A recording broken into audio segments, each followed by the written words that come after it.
কাজল ভাই, আমার দুটো প্রশ্ন। সেটা হলো, আপনারা শিক্ষার্থীদের আপনারা নানাভাবে বলছেন যে তারা যাতে আন্দোলন থেকে তারা শিক্ষা প্রতিষ্ঠানে ফিরে যায়, কিন্তু আমরা দেখতে পাচ্ছি যে এখনো তারা আন্দোলন চালিয়েছে এবং আজকে বৃষ্টির দিনও তারা তাদের আন্দোলনকে আরো বেশি তারা বিভিন্ন জায়গায় তাদের আন্দোলন বেগবান করেছে। সর্বশেষ এই আন্দোলন থেকে জাতি মুক্তি হবে কিংবা দেশের স্থিতিশীল পরিবেশ আসবে কিনা আপনি কি মনে করেন? একটি প্রশ্ন। আর দ্বিতীয় প্রশ্ন হচ্ছে, শিক্ষার্থীদের দাবির মধ্যে সরকার একটি আদালত একটি রায় দিয়েছে এবং সেখানে 93% শিক্ষার্থীদের দাবি সেটি পূরণ করেছে। কিন্তু গতকাল দেখলাম মুক্তিযুদ্ধ বিষয়ক মন্ত্রী তিনি বলেছেন যে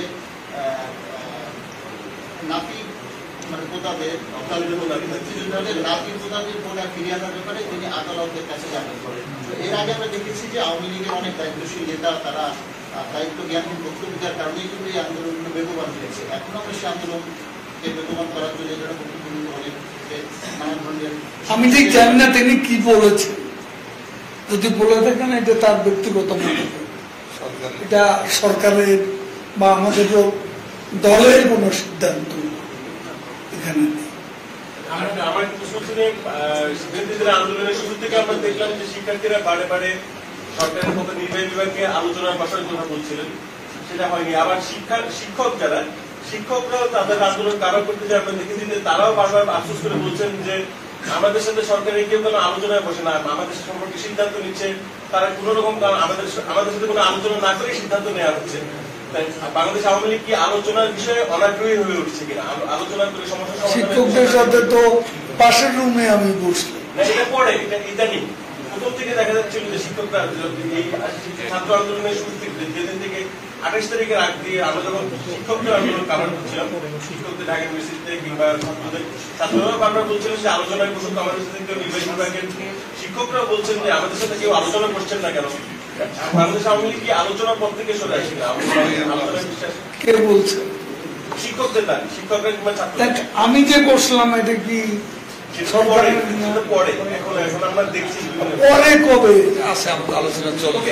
আলোচনা করছি এখনো চলছে। তারপরে আমাদের শিক্ষা সংস্কৃতি বিষয়ক যে উপদেষ্টা আছেন তিনি কিন্তু প্রতিনিয়তই তাদের সাথে যোগাযোগ করছেন, কথাবার্তা বলছেন। সামাজিক যোগাযোগ মাধ্যমে শিক্ষার্থীরা এখন ক্লাসে ফিরে যাবেন, কিন্তু ইউনিভার্সিটি কিন্তু বন্ধ। এই অবস্থায় শিক্ষার্থীরা ক্লাসে ফিরে যাবেন এরকম তো সম্ভাবনা নাই। যখন হয় সম্ভাবনা, যখন খুলবে তখন সেটা দেখা যাবে। আস্তে আস্তে পর্যায়ক্রমে সবই খুলে দেওয়া। আমরা দেখছি যে ডক্টর ইউনূসকে প্রধানমন্ত্রী করে সামাজিক যোগাযোগ মাধ্যমে একটা ক্যাবিনেট হয়েছে এবং আপনারা এটাকে কিভাবে দেখছেন? পাগলের প্রলাপ।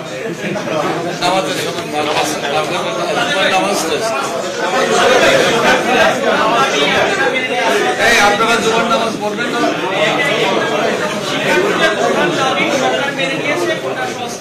কিন্তু এখন তারা 9 দফা দাবি দিয়েছে। সেই 9 দফা দাবির মধ্যে আপনার এবং স্বরাষ্ট্রমন্ত্রী পদত্যাগ সহ বেশ কয়েকটা দাবি আছে। এই দাবির ব্যাপারে আপনারা কি ভাবছেন?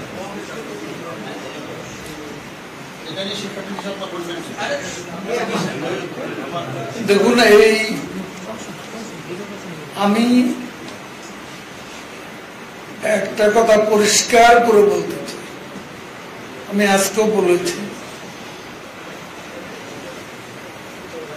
সরকার অলরেডি বিচার বিভাগীয় তদন্ত কমিশন, এতে 3 জন বিচারপতি, জাতিসংঘ সহ যেসব দেশ এই তদন্তের ব্যাপারে আগ্রহ প্রকাশ করে, আমরা তাদেরকেও স্বাগত জানিয়েছি। তদন্ত কাজে তারাও অংশ নিতে পারে।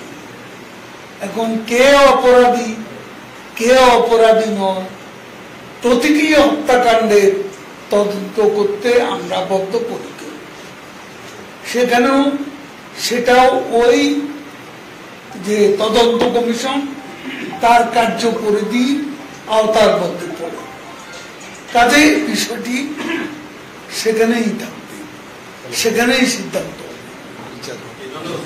ডিবি হেফাজত থেকে 6 জন সমন্বয়কারী বাসায় ফিরে গেছেন কালকে, তারা আজকে একটা বিবৃতি দিয়েছে। বিবৃতিতে তারা সর্বশেষ যে কথা, তাদের যে আন্দোলন চলবে, তো তাদের সাথে আবার আলাপ আলোচনা বা এই বিষয়ে আপনারা কোনো উদ্যোগ দিবেন কিনা, এই বিষয় থেকে তার একটা প্রশ্ন আজকেও তারা বিবৃতি এতজন না একসাথে করবে, আরে জুমার দিন না।